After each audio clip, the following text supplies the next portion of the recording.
आप सभी रसिक श्रोताओं का मैं अन्नू कपूर वंदन करता हूँ, हार्दिक अभिनंदन करता हूँ। हिंदी सिनेमा के सुहाने सफ़र और रेडियो के पॉपुलर शो जिसका नाम है सुहाना सफ़र विद अन्नू कपूर में सिर्फ 92.7 बिग एफएम पर। अजीज़ दोस्तों, सुहाना सफ़र विद अन्नू कपूर वो प्रोग्राम है जहाँ से हमारे श्रोता न सिर्फ हिंदी सिनेमा के गोल्डन पीरियड के गीतों का संगीत का मज़ा लेते हैं, बल्कि इसी प्रोग्राम के माध्यम से वो जानते हैं हिंदी फिल्मों और उनसे जुड़े लोगों के जीवन की खट्टी मीठी कहानियाँ। और हम हिंदुस्तानी कहानियाँ बनाने में और कहानियाँ सुनने में और सुनाने में बड़े माहिर हैं। इसी श्रृंखला में आज मैं आपको सैर कराऊंगा हिंदी सिनेमा के उस सुहाने सफ़र की, यानी कि उस साल की जिस साल दूरदर्शन को देश के नेशनल स्टेट ओन्ड ब्रॉडकास्टर के रूप में स्थापित किया गया था। और यही वो साल था जब हिंदी सिनेमा को मिला एक महान डायरेक्टर यश चोपड़ा। इसी साल यश जी ने डायरेक्शन में अपना डेब्यू किया था फिल्म धूल का फूल से। मेहरबान दोस्तों, ये साल था 1959। इस साल एक और बड़ी उपलब्धि हिंदी सिनेमा के लिए रही, क्योंकि इसी साल उषा खन्ना ने हिंदी फिल्मों में कदम रखा महिला संगीतकार के रूप में, फिल्म दिल देके देखो के साथ। और इत्तेफाक देखिए, इसी साल इसी फिल्म से आमद हुई बेहतरीन अदाकारा और नृत्यांगना आशा पारेख जी। मेहरबान दोस्तों, सन 1959 के सुहाने सफ़र का आगाज़ करते हैं यश चोपड़ा साहब के साथ। यश चोपड़ा साहब एक ऐसे डायरेक्टर जिन्होंने 60 सालों से भी ज़्यादा अपनी ज़िंदगी के साल फिल्म इंडस्ट्री को समर्पित किए। पूरे करियर में एक से एक बढ़कर रोमांटिक फिल्म्स दी। यश चोपड़ा ने कई सालों तक एज एन असिस्टेंट डायरेक्टर काम किया और 1959 में उन्हें पहली मर्तबा इंडिपेंडेंटली फिल्म डायरेक्ट करने का मौका मिला, और ये पहली फिल्म थी धूल का फूल। इसे प्रोड्यूस किया था B.R. चोपड़ा ने, बड़े भाई साहब ने। फिल्म की कहानी लिखी थी मुखराम शर्मा जी ने, पंडित मुखराम शर्मा ने। फिल्म का म्यूजिक दिया N. दत्ता ने और गीत लिखे थे साहिर लुधियानवी साहब ने। फिल्म के मुख्य कलाकार थे माला सिन्हा, राजेंद्र कुमार, नंदा, अशोक कुमार। इस फिल्म के मेन रोल के लिए पहले राजकुमार को साइन किया गया था, जानी राजकुमार साहब। फिल्म के लिए सब बात सेट हो चुकी थी, लेकिन जब राजकुमार साहब को पता चला कि फिल्म B.R. चोपड़ा नहीं बल्कि उनके छोटे भाई यश चोपड़ा डायरेक्ट कर रहे हैं और ये यश की पहली फिल्म है एज ए डायरेक्टर इंडिपेंडेंट, तो वो थोड़े से घबरा गए। B.R. चोपड़ा से उन्होंने अलग पूछा कि भाई ठीक है, बाकी तो फिल्म तो करूंगा, लेकिन आप तो सेट पर मौजूद रहेंगे ना, क्योंकि राजकुमार साहब को डर था कि नया डायरेक्टर फिल्म को संभाल पाएगा कि नहीं संभाल पाएगा। इसलिए राजकुमार चाहते थे कि फिल्म का डायरेक्शन B.R. चोपड़ा खुद सुपरवाइज करें या किसी दूसरे एक्सपीरियंस्ड नामी डायरेक्टर को इस जिम्मेदारी सौंप दें। आप अंदाज़ा लगा सकते हैं नौजवान यश चोपड़ा को जब ये पता पड़ा होगा, जो अपनी ज़िंदगी का सबसे इम्पॉर्टेंट स्टेप उठा रहा था इंडिपेंडेंटली एक फिल्म डायरेक्ट करके, तो उनके दिमाग की हालत, उनके दिल की क्या हालत हुई होगी। पहली बार इतना बड़ा ब्रेक और उस पे ये दूसरा ब्रेक। बड़े भाई साहब के पास गए और कहा कि भाई साहब, अच्छा रहेगा कि आप ये फिल्म किसी स्टार डायरेक्टर से डायरेक्ट करवा लें। ऐसा करने पर राजकुमार जी को कोई ऑब्जेक्शन नहीं होगा। अपने छोटे भाई यश की ये बात सुनकर और राजकुमार के इस एटीट्यूड को देखकर B.R. चोपड़ा बड़े भाई ने अपने छोटे भाई से कहा, यश, इस फिल्म का हीरो बदल सकता है, स्टार बदल सकता है, लेकिन इस फिल्म का डायरेक्टर नहीं बदलेगा। मुझे तुम्हारी काबिलियत पर, तुम्हारे टैलेंट पर, तुम्हारी कलाकारी पर पूरा भरोसा है, इसलिए तुम ही ये फिल्म डायरेक्ट करोगे और राजकुमार की जगह इसमें कोई और स्टार काम करेगा। आप सोच सकते हैं, बड़े भाई साहब बहुत बड़े स्टार डायरेक्टर प्रोड्यूसर थे। आप देखिए बड़े भाई का विश्वास, इसका मतलब बी.आर. चोपड़ा अपने छोटे भाई यश चोपड़ा को लेकर कितने सही थे। आप समझे? बी.आर. चोपड़ा को मालूम था कि उनके भाई यश के अंदर कितना बड़ा कलाकार छुपा हुआ है। अपने भाई का ये विश्वास देखकर छोटा भाई यश चोपड़ा पूरे प्राण मन से जुट गया और बना डाली धूल का फूल। फिल्म रिलीज हुई और मेरे मेहरबान फिल्म हिट हो गई और पूरी दुनिया में बजने लगा डंका यश चोपड़ा की प्रतिभा का। और देखिए, चढ़ते सूरज को सब सलाम करते हैं। जिस राजकुमार साहब ने धूल का फूल फिल्म में आपत्ति बताई थी कि हटा दो, यश चोपड़ा रिलक्टेंट से थे, वही राजकुमार धूल का फूल फिल्म की कामयाबी के बाद पूरे खुशी खुशी प्राण मन से यश चोपड़ा के डायरेक्शन में काम किया आने वाली फिल्म वक्त में।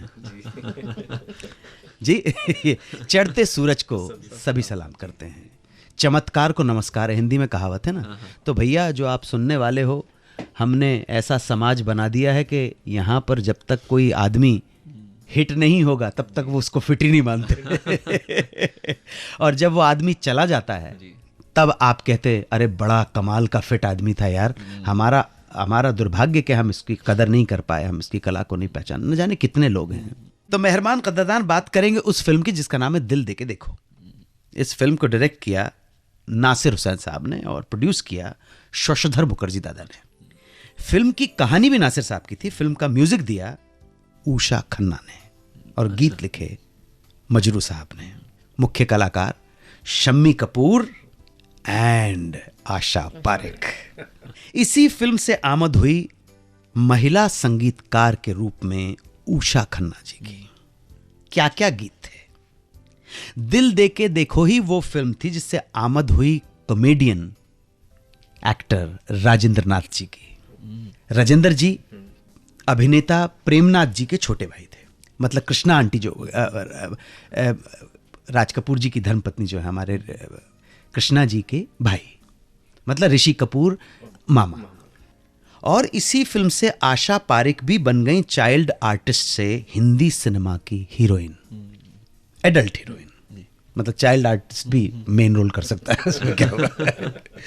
लेकिन ये हीरोइन बनने का सफर जो था थोड़ा सा इंटरेस्टिंग था। हुआ यूं कि एक बार आशा पारेख वही जैसे कहते हैं अपने एक दोस्त के कहने पर एक फिल्म के मुहूर्त पर जा पहुंची। वहां प्रोड्यूसर शशधर मुखर्जी ने इन्हें देखा और कहा कल आके हमसे मिलो। तो अगले दिन वो उनसे मिलने पहुंची।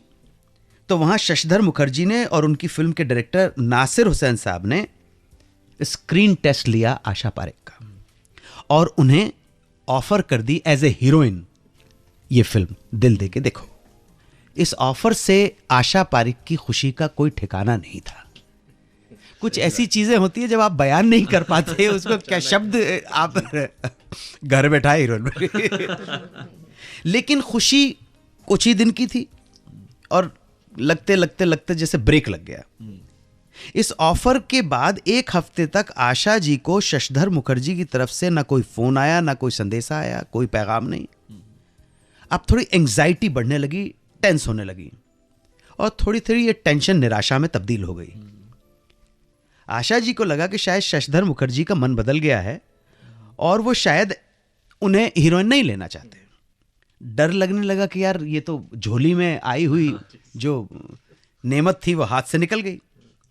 एक हफ्ते तक इसी उधेड़ बुन में, टेंशन में, स्ट्रेस में बीता, लगी रही।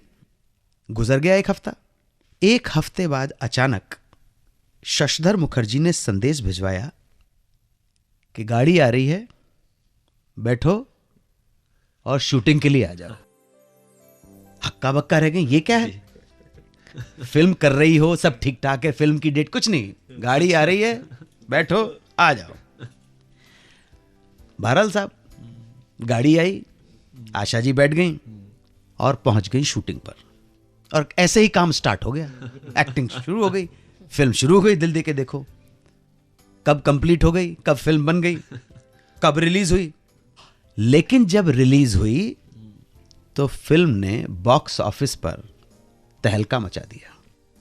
इस फिल्म के बाद, इस तहलके के बाद, कमर्शियल सक्सेस के बाद आशा पारेख और नासिर हुसैन की ऐसी जोड़ी बनी कि नासिर हुसैन साहब ने आगे आने वाली 5 फिल्मों में आशा पारेख को लिया एज हीरोइन। कहाँ तो आशा जी को डर था कि फिल्म ही निकल गई, और उसके बाद जब आई तो वो रातों रात बन गई स्टार। और ऐसा नहीं है कि फिल्म इंडस्ट्री में उषा खन्ना जी पहली वुमेन म्यूजिक डायरेक्टर हैं, इससे पहले भी लेडी म्यूजिक डायरेक्टर का रेफरेंस मिलता है। सरस्वती देवी ने बहुत पहले, लेकिन वो इतनी एस्टैब्लिश फीमेल म्यूजिक डायरेक्टर नहीं मानी गई जितना नाम उषा जी ने एज म्यूजिक डायरेक्टर कमाया। मेरा सौभाग्य है उषा जी को से मिलने का, उषा जी के से बातचीत करने का। मुझे उम्मीद है कि उषा जी सुन रही होती। दीदी, आपने कमाल का संगीत बनाया, इसमें कोई शक नहीं है। अभी 23 अगस्त को हम जब सायरा जी से बात कर रहे थे तो उषा जी का ही वो गीत था, आओ प्यार करें, 1964 की फिल्म का।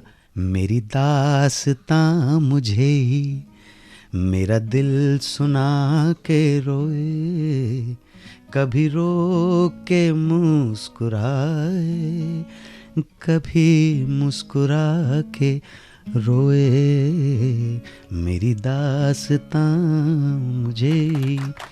1964 में क्या, और दिल दे के देखो का यार चुलबुला है, वो तो सब कुछ है। लेकिन जहां अगर सिल्क, जैसे कहते हैं ना, सिल्क, रेशम किसे बोलते हैं, अगर रेशम की तरह खालिस घी के अंदर जो एक तरावट होती है और जो नफासत होती है, रेशम के अंदर जो सेंसिटिविटी होती है, जो नाजुक मक्खन, मोहम्मद रफ़ी साहब की आवाज़ में, और गीत लिखा है मजरू साहब ने। मास्टरपीस कंपोजिशन है।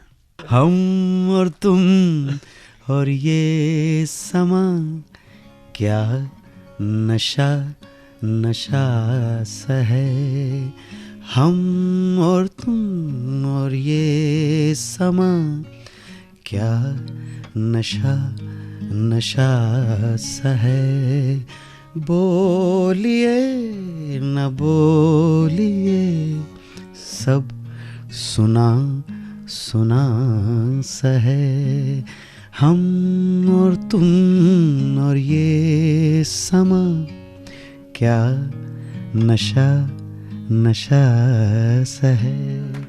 अगर ये वो गाने हैं जिनको बेसुरा भी गुनगुनाएगा तब भी वो सुर में है। इन गानों, इन कंपोजिशन के अंदर उषा दीदी ने वो कमाल किया है। ये जो हमारे जितने ग्रेट है कि बेसुरे को भी अगर सुर में ला दे, वही तो गोल्डन एरा का गाना है। और ऐसे ही गाने सुनाते हैं हम सुहाना सफर विद अन्नू कपूर। आज हम साल 1959 की बात कर रहे हैं। इसी साल सुनील दत्त और नूतन स्टारर एक फिल्म आई थी, सुजाता। मैंने अभी आपसे कहा था कि आज मैं आपको बताऊंगा कि सुनील दत्त जी के नरगिस जी से शादी सिर्फ इस वजह से नहीं थी कि उन्होंने मदर इंडिया के सेट पर लगी आग से उन्हें बचाया था, और उसके बाद फिर धीरे धीरे प्रेम। दत्त साहब ने, मैं बहुत मानता हूं सुनील दत्त साहब को, बहुत इमोशनल हूं, जबकि 1 या 2-3 बार मेरी उनसे मुलाकात हुई है। लेकिन एक क्या आदमी के अंदर कन्विक्शन और सच्चा देशभक्त अगर मानता हूं। देखिए, हमारे यहाँ बहुत एक्टर्स होते हैं, बहुत सिंगर्स हैं, बहुत डांसर्स हैं, बहुत डायरेक्टर्स हैं, लेकिन इस कंट्री के अंदर देशभक्त बहुत कम है। सुनील दत्त एक देशभक्त। सुनील दत्त जी ने अपने एक इंटरव्यू में इस बात का खुलासा किया है कि उन्हें क्यों लगा कि नरगिस ही वो लड़की है जो उनकी जीवन साथी बनने के लिए उपयुक्त है। वो कौन सी बात, वो कौन सी घटना थी जिसकी वजह से सुनील दत्त, पंजाबी आदमी, आप सब, हाँ, दत्त पंजाब जाट जन कहते हैं, उसने डिसाइड किया पंजाबी आदमी को नरगिस से शादी करेगा। सुनिए, हुआ यूं कि सुनील दत्त की छोटी बहन उनके साथ रहती थी। उनकी गर्दन के पास टीबी ग्लैंड हो गया था। इस बात से दत्त साहब बहुत परेशान रहने लगे थे। इसी दौरान नरगिस के साथ फिल्म मदर इंडिया कर रहे थे। तो नरगिस जी ने उनसे पूछा रोल में इन्वॉल्व थी तो बिरजू ही बुलाती थी सेट के ऊपर। बिरजू क्या हुआ, उदास क्यों? तो बिरजू यानी कि सुनील दत्त ने बताया कि छोटी बहन को टीबी ग्लैंड हो गया है और परेशानी समझ में नहीं आ रहा कि क्या करें कैसे। तो नरगिस जी ने कहा इसमें परेशान होने की क्या बात है, आजकल इसका इलाज अवेलेबल है। दत्त साहब को ऐसा लगा कि तसल्ली देने के लिए, मन हल्का करने के लिए, सांत्वना देने के लिए ऐसा कह रही हैं। उस दिन वो घर नहीं आए और अपने दोस्त सुंदरवाणी के घर चले गए और काफी लेट घर पहुंचे। घर पहुंचे तो लगा कि बहन सो गई होगी, मगर वो जागी हुई थी। दत्त साहब ने अपनी बहन से पूछा तू सोई नहीं अभी तक? बहन ने कहा भाई साहब आप कहां थे अब तक? तो दत्त साहब ने कहा भाई मैं कहीं चला गया था, मैं सुंदर के घर पे चला गया था। तो बहन ने इन्फॉर्म किया भाई को, दत्त साहब को, भाई साहब आपको पता नहीं नरगिस जी आई थी और मुझे यहां से डॉक्टर के पास ले गई और मेरा कल ऑपरेशन है और मुझे 3 दिन तक हॉस्पिटल में ही रहना पड़ेगा और उन्होंने सारी शूटिंग अपनी कैंसिल कर दी है, वो मेरे साथ ही रहेंगी। अब आप बताओ कि आपकी लाइफ में अगर कोई आपको पता नहीं है जिनका नाम मैं ले रहा हूं, नरगिस कितनी बड़ी हिंदुस्तान की सुपरस्टार थी, आपको पता नहीं है? हाँ, ये आग से बचाने का किस्सा तो हो चुका था, लेकिन कहीं ना कहीं ये माध्यम था। तब दत्त साहब को लगा कि यार जिस लड़की के मन में इतना दर्द है, मतलब कि मेरी बहन के लिए भी वो है, क्या जज्बा है। फिर सुनील दत्त साहब ने अपनी बहन से पूछा 3 दिन तक तुम्हारी बेटी को कौन देखेगा, मैं तो शूटिंग पे चल रहा हूं। तब दत्त साहब को बहन ने कहा नरगिस जी ने भी कहा है कि मेरी बेटी उनके पास ही रहेगी 3 दिन तक। 1 साल की थी बच्ची, मतलब दत्त साहब की भांजी। बस यहीं से एक्चुअल वो होना शुरू हो गया कि यार ये तो कि ये औरत है जो पूरे परिवार को सहेज के रख सकती है। और उन्होंने इरादा कर लिया कि एक बार तो जरूर मैं पूछूंगा कि क्या वो मेरी जीवन संगनी बनोगी। और उसके बाद एक दिन सुनील दत्त साहब ने नरगिस से कहा कि चलो मैं आपको घर छोड़ देता हूं। जैसे ही 3 बत्ती आई तो उन्होंने कहा कि मैं शादी करना चाहता हूं। और उसके बाद नरगिस ने देखा और दत्त साहब खामोश हो गए। नरगिस ने कोई जवाब नहीं दिया। दत्त साहब ने नरगिस जी को घर छोड़ दिया और अपने घर वापस चले गए और फैसला कर लिया। ये दत्त साहब की जबानी सुना रहा हूं, मैं अपनी तरफ से कुछ नहीं बोल रहा, ना इंटरनेट के ऊपर कुछ, ना ये दत्त साहब ने अपने इंटरव्यू में बोला है। दत्त साहब ने फैसला कर लिया कि अगर जवाब नहीं दिया या ना हुआ तो अब तो मैं सब कुछ छोड़कर गांव चला जाऊंगा और खेतों में हल चलाऊंगा, क्योंकि तब तक ये नरगिस उनके दिल में बस चुकी थी। और जैसे ही शाम को वो घर आए तो बहन बोली बधाई हो वीर जी, तुसी तो दस्या ही नहीं। मतलब बहन ने अपने भाई से कहा वीर जी तुसी मैनू दस्या ही नहीं। भाई ने पूछा, दत्त साहब ने बहन से पूछा की नहीं दस्या? ऐ कि जेड़ा सवाल तुसी नरगिस जी तो पूछा सी, जो आपने सवाल नरगिस जी से पूछा था और जवाब हाँ च आ गया है। क्या बात है। मतलब जड़ी अच्छी अपनी है ना, वो मेरी होने वाली भाभी हो गई है, परजाई हो गई है। फिर जाके दत्त साहब ने अपनी माँ से कहा कि मैं माँ आप थोड़ा आशीर्वाद चाहिए है, शादी करना चाहता हूँ मैं नरगिस से, आपको कुछ कहना है? तो माता जी ने कहा कि बेटा आज तुम जो कुछ भी हो अपने बलबूते पे हो, जो तुम्हें ठीक लगता है वो करो और मुझे तुम्हारी पसंद पे भरोसा है। माँ का आशीर्वाद मिलने के बाद नरगिस और सुनील दत्त जी विवाह दाम्पत्य सूत्र में बंध गए। और पब्लिक के सामने दत्त साहब ने कभी भी अपनी पत्नी को नरगिस कह के नहीं बुलाया, श्रीमती दत्त कहते थे। हाँ। यार हिंदुस्तान की कुछ चीजें कमाल की थी। ये जो आज समाज में देख रहे हैं ना, हमारा समाज आज से कुछ साल पहले ठीक ठाक था, इतना भी गड़बड़ नहीं हुआ था। स्त्री की इज्जत थी, ऐसी बात नहीं। कंपैरेटिवली बात हो रही है 1959 की का सुनील दत्त पर पिक्चराइज्ड एक गीत मजरू साहब ने लिखा है, एस.डी. बर्मन का संगीत है। और लोग कहते हैं कि पहला गाना जो हमने सुना टेलीफोन के ऊपर मेरे पिया गए हैं रंगून, नहीं वो तो एक्ट है, लेकिन वो इनेक्टमेंट है, वो स्टेज के ऊपर इस तरह हो रहा है। लेकिन एक्चुअल मैं इसको पहला गाना मानता हूं जो टेलीफोन पे पिक्चराइज्ड है। ये सीरियस गाना है।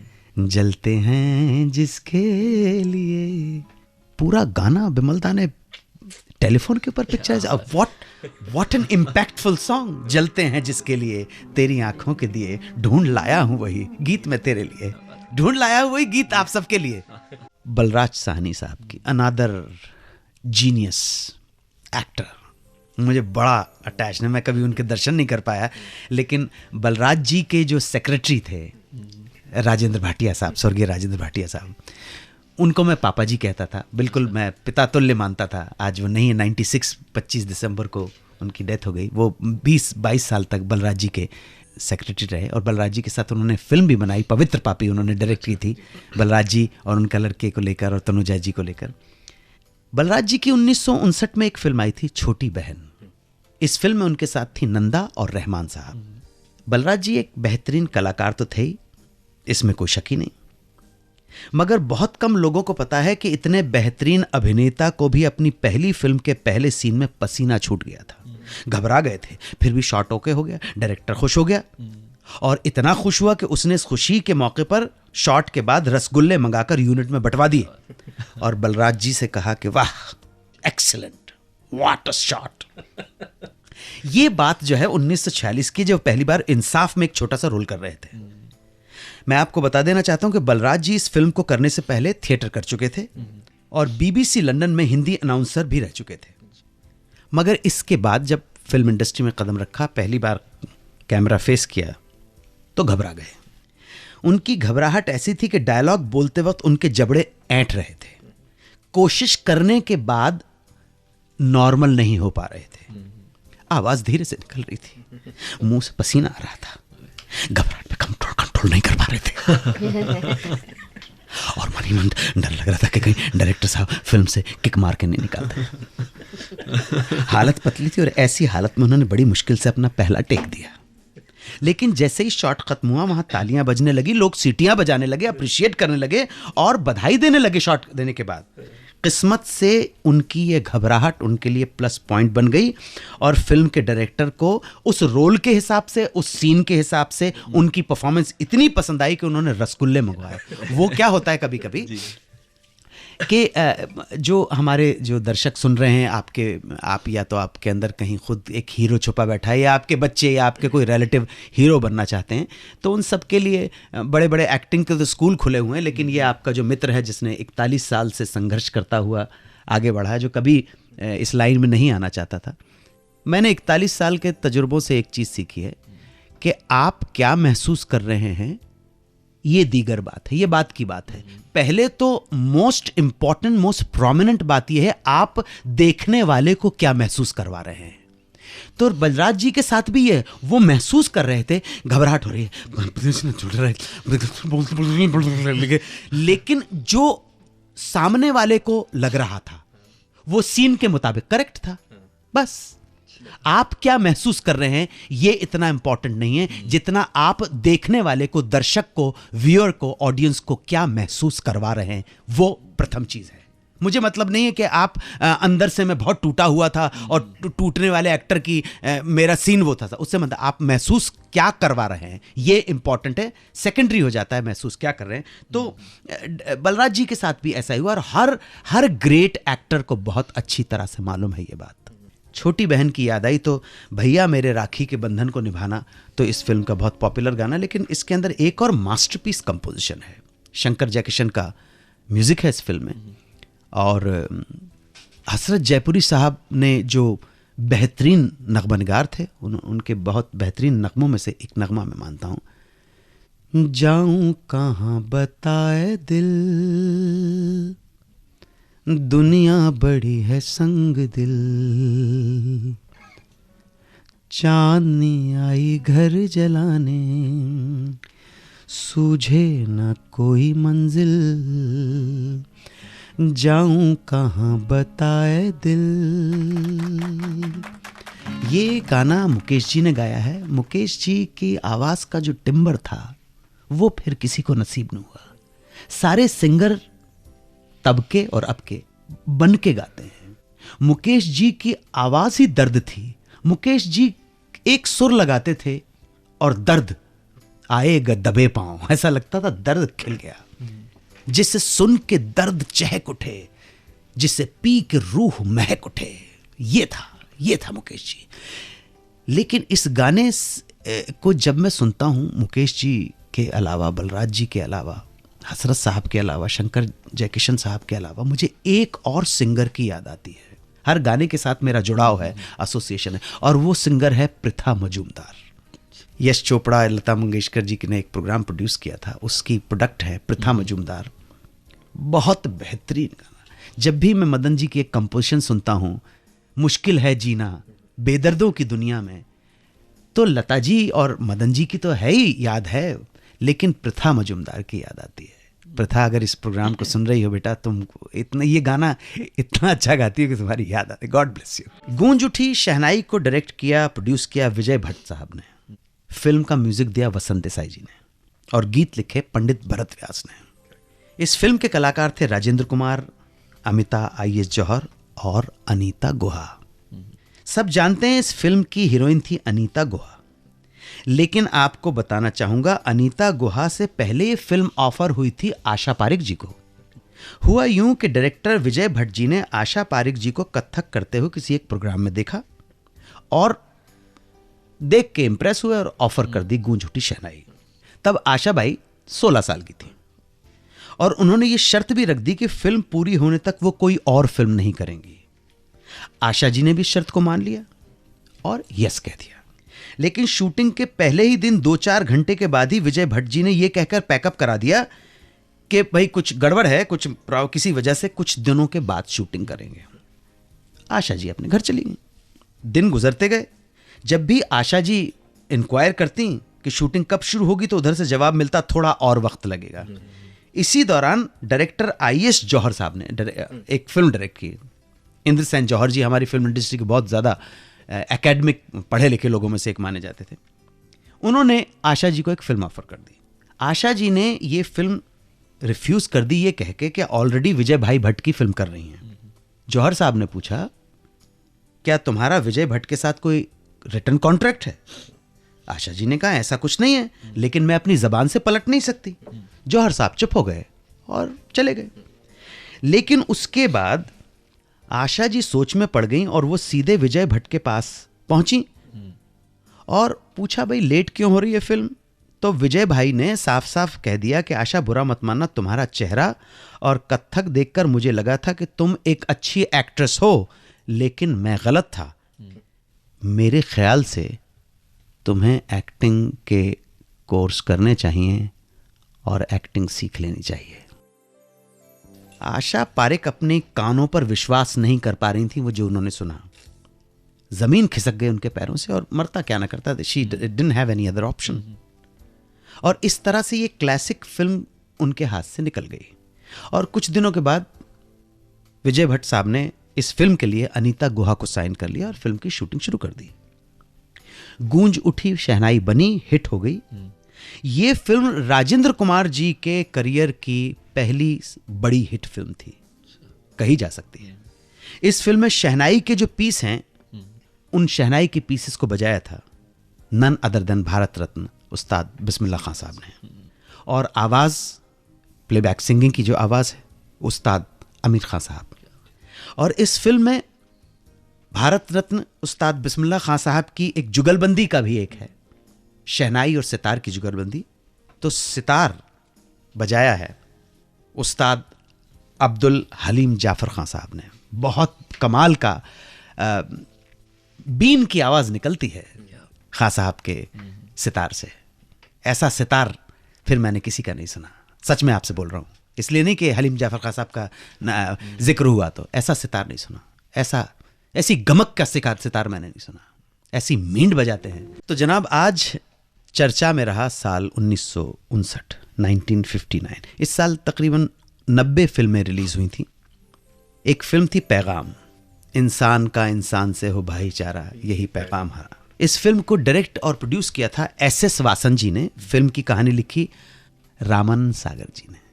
सागर साहब के ऊपर जब कभी हमने शो किया तो बताऊंगा। सागर साहब का नाम था, ओरिजिनल नाम था चंद्रमौली चोपड़ा। अच्छा। चंद्रमौली चोपड़ा जी, है ना। तो और सागर तखल्लुस रख लिया, उपनाम रख लिया। कवि भी थे, राइटिंग भी करते थे। बरसात फिल्म इन्होंने लिखी थी, आप ध्यान रखेंगे। हाँ जी, रामन सागर साहब ने। और आज के जो जाने माने सफल प्रोड्यूसर और डायरेक्टर विदु विनोद चोपड़ा के बड़े भाई, बाबूजी, सब लोग पापा जी कहते थे। मेरा भी सौभाग्य उनसे मिलने का। इस फिल्म का म्यूजिक दिया था सी रामचंद्र ने। इसी फिल्म में पहली बार दिलीप कुमार और राजकुमार ने एक साथ काम किया। फिल्म पैगाम में दिलीप कुमार और राजकुमार के अलावा वैजंती माला और सरोज देवी भी थी। इस फिल्म के तकरीबन 30 साल बाद दोनों ने एक और फिल्म में काम किया था। वो बता सकते कौन सी फिल्म थी? सौदागर, सुभाष घई की फिल्म सौदागर में। इसी साल एक बहुत बड़े स्टार की फिल्म आई, अनाड़ी। राज कपूर और नूतन की फिल्म अनाड़ी। शंकर जयकिशन का म्यूजिक। फिल्म को डायरेक्ट किया था ऋषिकेश मुखर्जी ने। इस फिल्म को बहुत सारे फिल्म फेयर अवार्ड मिले थे। बेस्ट एक्टर के लिए राज कपूर साहब को मिला, बेस्ट म्यूजिक डायरेक्टर के लिए शंकर जयकिशन को, और बेस्ट गीतकार none other than great Shailendra को।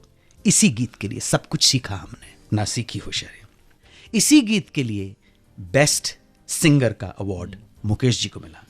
बेस्ट सपोर्टिंग रोल के लिए ललिता पवार जी को, और अनाड़ी फिल्म को बेस्ट फीचर फिल्म के लिए 1959 का प्रेसिडेंट सिल्वर मेडल भी दिया गया। सो जोरदार तालियां ऋषिकेश मुखर्जी के लिए। 1959 में ही फिल्म आई उजाला। इस फिल्म का म्यूजिक दिया था शंकर जयकिशन ने और गीत लिखे हसरत जयपुरी और शैलेंद्र जी ने। तेरा जलवा जिसने देखा वो तेरा हो गया।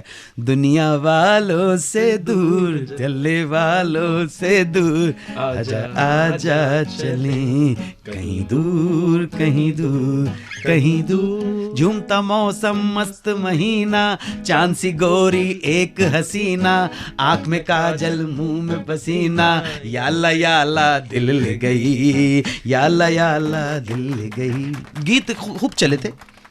इसी साल वी शांताराम जी की प्रोड्यूस और डायरेक्ट की हुई एक फिल्म रिलीज हुई थी, नवरंग। संगीत सी रामचंद्र का और गीत भरत व्यास जी के। इस फिल्म को भी अवार्ड्स मिले। बेस्ट एडिटिंग का अवार्ड मिला चिंतामन बोरकर को, बेस्ट साउंड का अवार्ड मिला ए.के. परमार को, और नॉमिनेट किए गए थे शांताराम जी फॉर बेस्ट डायरेक्शन के लिए। आधा है चंद्रमा रात आधी, अरे जा रे हट नटखट, और कुछ 1959 की और कुछ फिल्मों का जिक्र चलते चलते करूंगा। ये फिल्म बॉक्स ऑफिस पर उतनी कामयाबी हासिल नहीं कर पाई जितना गुरुदत्त जी सोच रहे थे। फिल्म का नाम था कागज के फूल। लोग कहते हैं ऑटोबायोग्राफिकल ये कहानी थी। संगीत ग्रेट एस.टी. बर्मन और गीत महान कैफी आज़मी साहब ने लिखे। एक गीत हर व्यक्ति गाता है, जरा गुनगुना। वक्त ने किया क्या हसीं सितम, तुम रहे न तुम, हम रहे न हम, वक्त ने किया। इसी फिल्म का एक गीत, ये गीत कैफी साहब का लिखा हुआ कहीं नश्तर की तरह दिल में चुभ जाता है और हिला जाता है पूरे वजूद को। अरे देखी जमाने की यारी, अरे देखी ज़माने की यारी,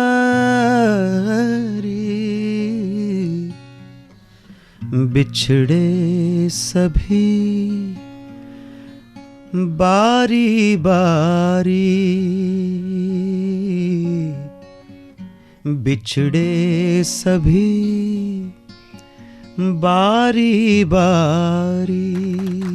अब इस तरह के गीत जब आप सुनेंगे तो मेरा ऐसा मानना है कि कबीरदास ने कहा ना कि निंदक नियरे राखिए आंगन कुटी छवाए, बिन पानी साबुन बिना निर्मल करे सुभाए। आपके स्वभाव को निर्मल करते हैं इस तरह के गीत।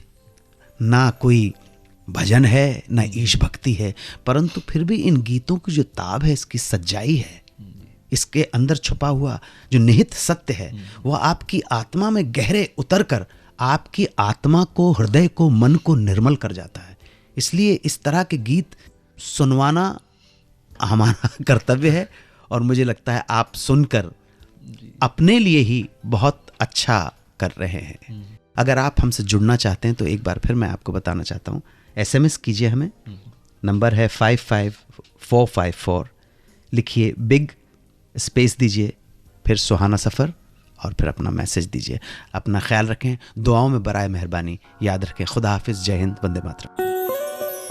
सुनते रहिए रेडियो का number 1 show Suhana Safar with Anu Kapoor, सिर्फ 92.7 बिग FM पर।